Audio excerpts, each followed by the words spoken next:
মিঠি রান্না করা খেলছি, তুই সত্যি সত্যি কেন খেয়ে নিয়েছিস? ধুর পাগল।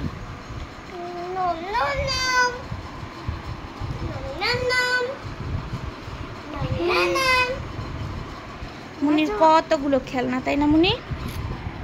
মুনির কতগুলো খেলনা।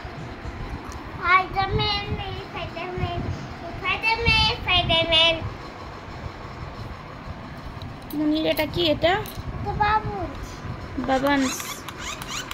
বাবালস এটা হচ্ছে মুনির গ্যাস। মুনির এই মাত্র রান্না বান্না হয়েছে। এই দেখো মুনি এখন খেতে বসেছে। আর এখানে দেখতে পাচ্ছ একটা জুতো আছে, যেটা আমার মুনির পায়ে একদম হবে না। আর সব থেকে ভালো জিনিস আছে এখানে, একটা ড্রেসিং টেবিল আছে, মুনি সাজুগুজু করতে পারবে, কিন্তু আয়নাতে কিছুই দেখা যাবে না, মুখ চোখ। এখানে মুনির একটা হেয়ার ক্লিপ আছে, যেটা মুনি খোপা করে এমনি করে দিতে পারবে, কিন্তু মুনির মাথায় তো সেরকম চুল নাই, তাই না মুনি?